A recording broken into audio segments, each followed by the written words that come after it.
Tyla Rodrigues is an artist from Queensland, and she often works in the Twin Towns, which is on the border of Queensland and New South Wales. She has a new single out called All She Is, and it's my pleasure to speak to her. Hello, Tyla. Hi, how are you? I'm great and happy to be talking to you. And I was intrigued when I read your bio that you said you were discovered by 97.3 FM. And I was wondering what the story is with that. I was. So actually in the last year of high school, I was heavily involved in, the arts department in my high school and stuff like that. And in my final year, I had rocked up to school one day and everyone had gone to me, were you on the radio this morning? I said, no. And it's horrible to say now talking about the story, but I don't listen to the radio too much. I didn't back then anyway. I was always plugging in my phone and listening that way. I said, oh, no way, not me on the radio. No, yeah, we're sure we heard you singing. Long story short, my mum had actually put forward a video of me just singing at one of the school events for a competition that they were running, which was the band that Brisbane built, where they were kind of taking people from all over Brisbane and just trying to put a band together of kind of under 18-year-olds. And that's kind of where it all sort of kicked off, because my voice was just being plastered all over mainstream radio, all over the place as a part of this band, as part of the competition. There was lots of voting and, I got voted into the band and I was the highest voted for. So it was just an incredible experience. 97.3 still to this day supporting me now. That band is still together and doing their own thing. I've kind of veered off and obviously done my own thing, but that's kind of how it all started, and how I kind of worked out pretty quickly that maybe I have a chance of doing music as a career, and kind of took it and ran with it. So it's been great ever since. So basically you were put into a band with people you never met before. And did you have to play many shows? How did it work? So we played a couple of big shows. One was Queen Street Mall, the main stage in the Queen Street Mall, which was promoted a massive amount on the station. And it was kind of just the first gig. And then we had a second one at the Triffid, which was also a huge show as a part of the Battle of the Bands lineup. And then after that, it was kind of just like, go off and start doing your thing now. And yeah, it was just a band of complete strangers from all across Brisbane, and it was really great. The guys in that band were incredible and so much fun to work with. And yeah. So had you been in any kind of band or choir set up before that, so that you knew what it was like to rehearse with other people, and sometimes the disagreements that can happen when you're in that environment? Most definitely. In any situation where you're working with other people, there's bound to be some disagreements. But yes, I had, started, I did a couple of band gigs here and there before all that sort of happened. And then obviously in school and outside of school doing solo gigs or duo gigs and stuff like that. So I did have the experience to kind of get over those disagreements and struggles and stuff. But, when the main objective is to sound great and everybody agrees that that's the main objective, it makes life a whole lot easier. So yeah, no, I'm just it sounds amazing to just go into that environment and just embrace it, because it could be quite scary. A lot of people might think, oh wow, I don't really want to do this, but it sounds like you just ran with it and had some great experience out of it. It was a great time, and like I said, it's definitely showed me that I had the capability, and it was definitely possible for me to go and try and make something out of my music and actually really possibly create a career. So that was a huge step in my journey. Yeah, but of course you don't arrive at that age without doing a lot of work before. So it wasn't like you just suddenly recorded a random track and ended up in that situation. So at what age did you start like either learning an instrument or singing? This might be the cliche answer, but as far back as I can remember is when I started. My dad was a very heavy influence. He was a singer and a drummer all the way through his life, gigging, and his side of the family were a huge impact on that. I was doing Christmas carols with my cousins from the age of who knows how young. So I did grow up in a very musical environment. my parents kind of forced me into guitar when I was younger, and I hated it back then. And now at my age, absolutely regret hating it, because if I had just stuck with it back then, I would be so great right now, but that's okay. No time for regretting. But no, singing, I've been singing for majority of my life, always up on the stage and singing 24/7. And then the guitar is something I picked up when we got hit really bad with COVID. And I just decided, okay, this is getting really boring and I'm going to do it. Let's do it. And then I haven't put it down since. So that is obviously a very recent thing for you, but you would have had time to practice, I guess, since we're all locked down for quite a while. Did it take you a while to develop your calluses on your hands? Now they're pretty good. I don't know if this camera quality is going to pick it up, and I wouldn't show you because it's disgusting, but they're pretty strong now.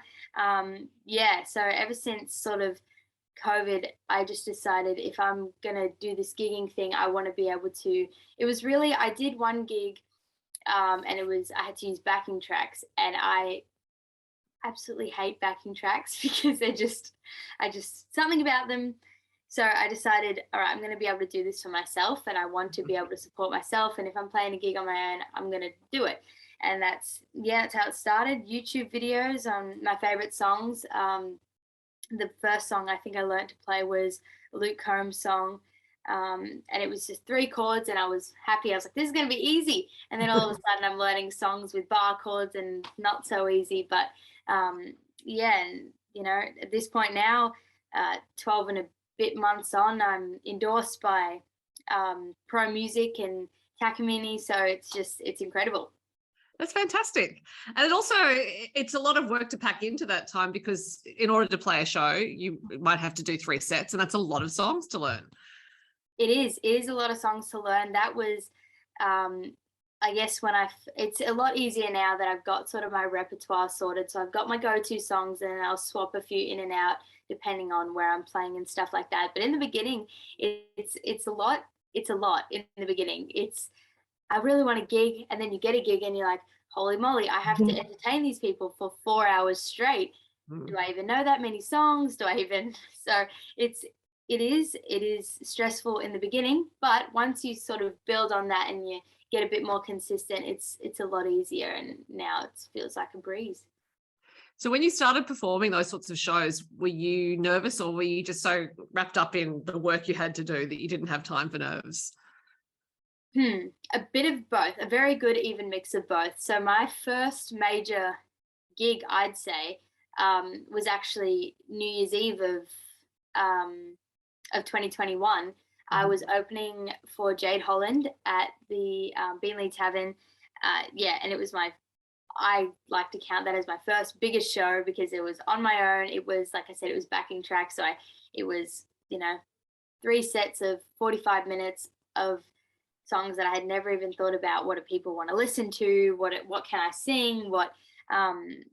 All of those things came into play. And then I think it got to about 20 minutes before the show, and I was like, holy moly, I'm being paid right now to sing to these people. So it was a very even mix of stress and, worrying about the workload and all that sort of stuff. But then I finished the night and I was like, okay, that was really awesome. These people don't hate me and they like me singing. Yeah. So in putting together your repertoire for shows, I'm wondering what you draw on, because your musical influences range from Stevie Wonder to Miranda Lambert and Luke Combs, as you mentioned, a few other artists. So which artist, actually, to go all the way back again to your childhood, which of those artists was your favorite when you were a kid? Was there one in particular you just loved? Ooh, when I was a kid, all right. So I think I was definitely, like you said, R&B and country roots. It was very much R&B. I was born and raised in Melbourne, and that's a very R&B state, especially in the city, which is close to where I was from. So it was definitely, obviously, people like Whitney Houston and Mariah Carey were just like gods in my eyes. Like, just the things that they could do vocally were so super impressive to me. So they were obviously huge influences in the country scene back then. It was actually a lot of, I'd say, Rascal Flatts. My dad would listen to that all the time, Rascal Flatts. So those influences, I think, have definitely shaped me as a vocalist. I like to call myself country soul, maybe, if you will, just because, with those influences, I've kind of, I do a lot of runs in my music, a lot of kind of really soulful notes where I can. And yeah, those all really come into play when I'm sorting out my set lists and my repertoire, because it's very important to me that I believe in what I'm singing, as well as the crowd kind of engaging as well. So I'm a big believer that if I can't really connect with what I'm singing, I'm not going to do the best cover of it. And this all comes into play, especially with covers, and if I can't connect to it the way it is, I'll try and change it a little bit just to kind of make it a bit more my style, and then sing it that way. So yeah. And you've released 4 singles pretty quickly, because they're all this year, and I think a couple of them are covers. But when I started listening to them, it took me a while to realize they were covers, because they sounded like you.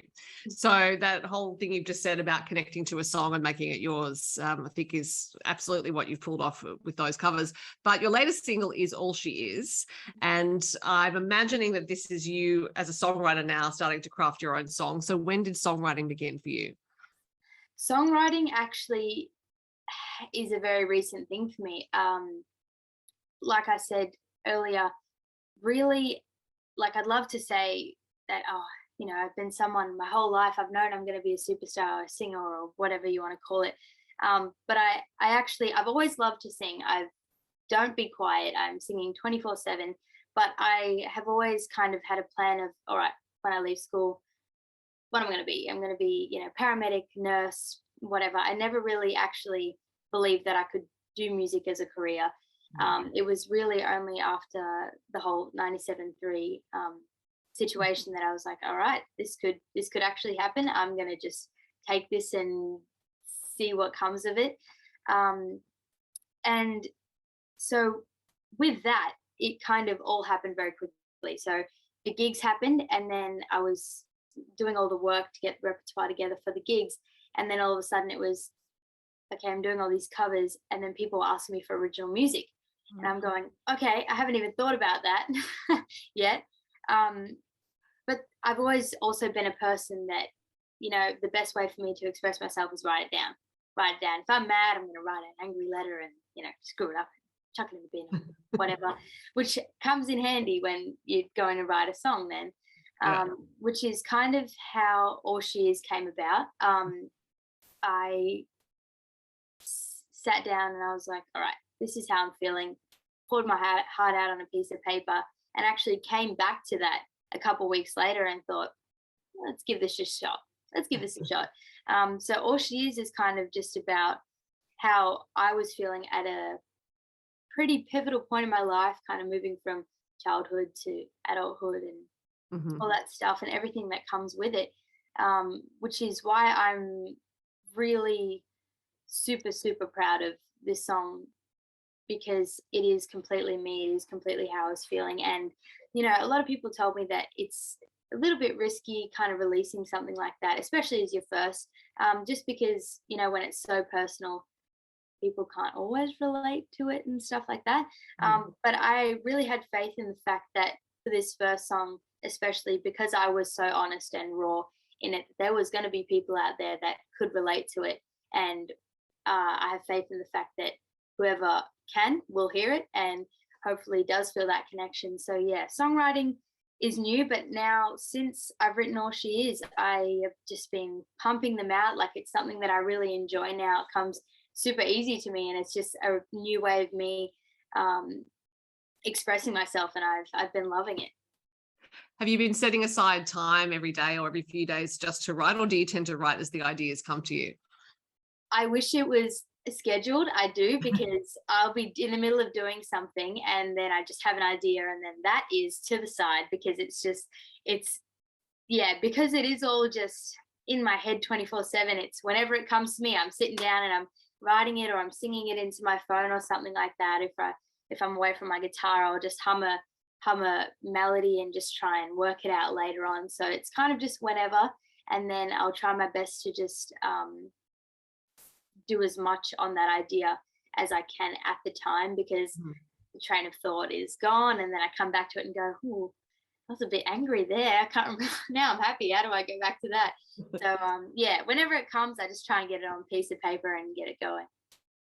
So you've really taken a leap of faith, I guess. It sounds like you were thinking of completely different sorts of careers to pursue, and education to pursue maybe, and then you've taken this leap to be a musician. So, but on the other hand, it feels like it's a natural progression for you. Like this is something that's just, you realize it's what you want to do, as opposed to just saying, oh yes, I'm going to do this now, as opposed to that thing. So does it feel like it's just something that's really unfurled and it's happened at the right time for you, sort of post pandemic?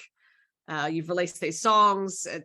When I saw the release dates, I actually thought, oh, I wondered if you'd held on to the songs to release, but no, it's all quite recent. Yeah, no, it's a bit of both, to be honest with you. It kind of started, and then the ball started rolling, and it was kind of that, all right, if I'm going to do it, the time's sort of now, because it's happening now. Like at the moment, people are seeing me and hearing my voice and really appreciating what I do. So there's kind of no time to waste. Like I said, if I'm going to do it, now's the time. And so those, I have 3 covers on Spotify at the moment, and then All She Is. 2 of the covers I had actually recorded a long while ago, but people were just asking me, like, do you have anything recorded? Do you have anything recorded? So I was just sort of like, I sung these songs when I was something like 15, but I'm going to put them out there. And people have just, really grabbed hold of it. And then so I recorded another cover before I go put that up. And and then it was just, I just took the leap of faith, and I thought, okay, here it is. We're doing it. We're producing a song that I just, poured my heart into, and putting it out there. And it's just ridiculous to me that there's, radio stations getting behind it, and so many people streaming and adding to their playlists. It just means a whole lot to me. And it's a lot to learn, isn't it? When you're starting out, it's a whole path to follow. You've got to learn about how to choose a producer and how to get your recording out. When you're an independent artist, you're doing it all yourself. So do you feel like you had like an intensive degree course almost in how to be a musician? A short course, that's for sure. A short course. I'm really lucky to have really amazing mentors and support around me.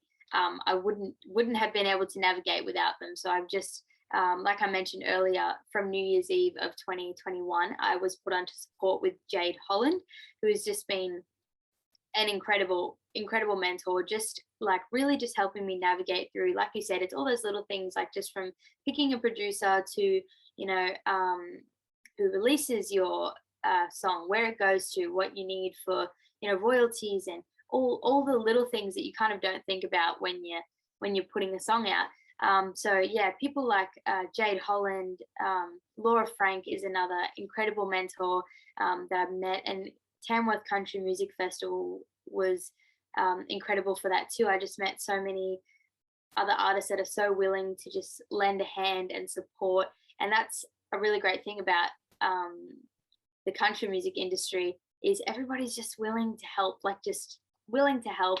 People like Andrew Swift, Vixens of Fall, have just been so incredible in that sense. I've worked with Jason Bickford for All She Is. He is a gentleman that I met through the local country music club that I'm part of here in my area. And yeah, they've all just taken me under their wing and just sort of really believed in me, which really helps through this very quick transition to singing covers to releasing your own original music as an independent artist. So without them, I definitely wouldn't have been able to get by. Yeah, I loved your highlight reel for Tamworth. It's on your TikTok profile. And I looked at it and thought, you packed in a lot. Like there was so much going on. That was the most amazing time of my life. This festival was cut short into 1 week because they had to postpone it and all sorts of funny stuff. So it was a shorter festival as it was, but I went there just kind of saying, oh, I'm going to go there and enjoy it. It was my first Tamworth ever.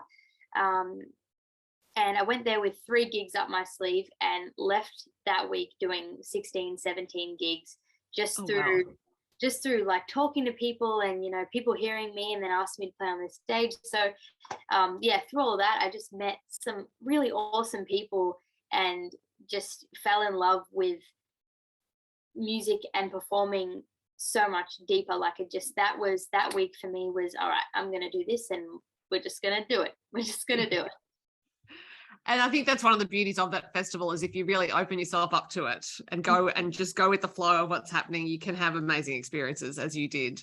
And now I mentioned TikTok, and you are on TikTok as more and more musicians are, but that social media is yet another thing for you to manage as an independent artist. So do you enjoy doing things on TikTok and Instagram, or is it more like, oh, I've got to get my head around this? Yeah, not all the time. I am lucky enough to have my mum. She studies social media and marketing and all that sort of stuff. So I'm super lucky in that sense. She helps me out massively because I would be lost. Everyone looks at me and goes, "Oh, you're young, you know what you're doing." I have no idea. Facebook, I have no clue how to use Facebook. No idea. Tagging people and the importance of tagging people, like the social media side of being a musician is a job in itself because that's your main advertisement. That's like at the moment, it's where everyone wants to go to contact you. Everyone wants to go to find out how good you are. And like most of the time now when you're applying for things like festivals and kind of big things like that, you're listing, you know, your TikToks, your YouTube, your Instagram, Facebook. That's where they're going to stalk you and kind of judge whether you're good enough for the festival. So it's very important to have all those things up to date. So it is a job in itself. Do I always enjoy it? Not exactly. It's always, you know, re-upload this and tag this and someone's tagged you, find that and all sorts of things. But it is a very important part of this whole thing. So And now you do have quite a few gigs coming up, and people can see you on social media if they'd like to find out, you know, what you like before they go to the gigs.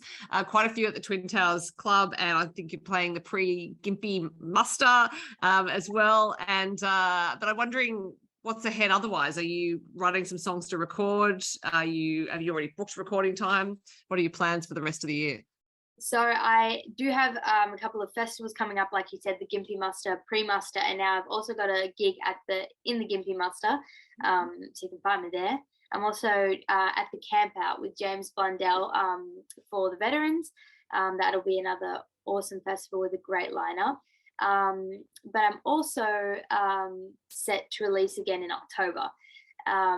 So I'm very excited about that. I think I've written the song that I want to release, but I can't be sure. I've still got time between now and when I'm set to start recording to maybe write something new. But the next single is going to be very different from All She Is. So I'm looking forward to that, and I hope everyone is willing to stick around to hear what the next single is going to be like, because like I said, it's going to be quite different from All She Is, but I'm super excited.